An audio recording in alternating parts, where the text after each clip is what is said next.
Hi friends. ఏంటో ఇవాళ అసలు వంట చేయాలన్న మూడే లేదండి. కానీ తప్పదు కదా. కాబట్టి మనకి అతి తొందరగా అయిపోయేది వంట చేయాలని లేనప్పుడు అతి తొందరగా అయిపోయేవి రెండే రెండు: టమాటా, బంగాళదుంప. ఆ రెండిటితోటి నేను ఇవాళ చేస్తున్నానండి. టమాటా పెరుగు పచ్చడి, అలాగే బంగాళదుంప ఉప్మా కూర. చాలా సింపుల్, చూశారు కదా. నేను చెప్పాను కదండి, వంట చేయాలన్న మూడే లేదు అసలు. అలాంటిది అందుకని అసలు ఎప్పుడు టమాటాలు పోపు వేసి నెయ్యిలో మగ్గించేస్తానండి. ఇవాళ అస్సలు ఇంట్రెస్టే లేదు, అందుకని కుక్కర్లో పెట్టేశాను. అప్పటికి కుక్కర్లో పెట్టినా కూడా సగం వరకే ఉడికాయండి. నా టమాటా కాదు, హైబ్రిడ్ టమాటాలు. అస్సలు ఉడకట్లేదండి బాబు. ఏం చేస్తాం, తప్పదు కదా. అలా పోపు వేయించేసుకుని ఆ ఉడికించుకున్న టమాటాలని పోపులో వేసేసి మరి కాసేపు మగ్గనిచ్చేసాను. ఈ లోపల ఇటుపక్క మూకుడు పెట్టుకుని నూనె వేసుకుని కూరకి పోపు రెడీ చేసుకుంటున్నాను. అలాగే పెరుగు కూడా చల్లగానే ఉంది కాబట్టి అందులోకి కొంచెం ఆవపిండిని కలిపానండి. పెరుగు పచ్చళ్ళు ఆవ పెట్టుకుంటే బాగుంటుంది.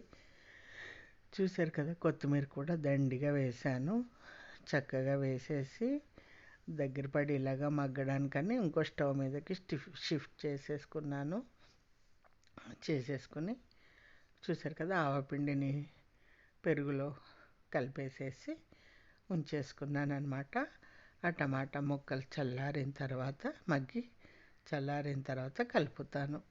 అలాగే ఇటుపక్క నూనె పెట్టుకుని మూకుడు పెట్టుకుని ఆవాలు, శనగపప్పు, మినపప్పు వేసి ఇంగువ వేసి వేయించుకుని ఎండుమిర్చి, ఆ తర్వాత అల్లము, పచ్చిమిర్చి, కరివేపాకు కూడా వేసేసుకుని, మీకు తెలియందేం కాదు, ఉప్మా పోపే, కాకపోతే ఎండుమిర్చి ఇంగువ వేయం ఉప్మాలో, ఇందులో వేస్తాం, అంతే తేడా.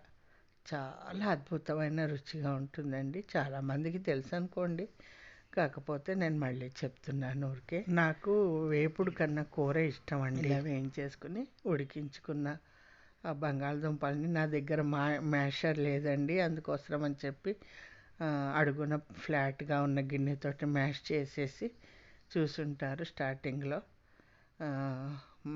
దాంతో మ్యాష్ చేసేసి చక్కగా వేసేసి దగ్గర పడేలా చేసేసి అందులో కొంచెం చల్లారిన తర్వాత నిమ్మకాయ రసం వేసేసాను.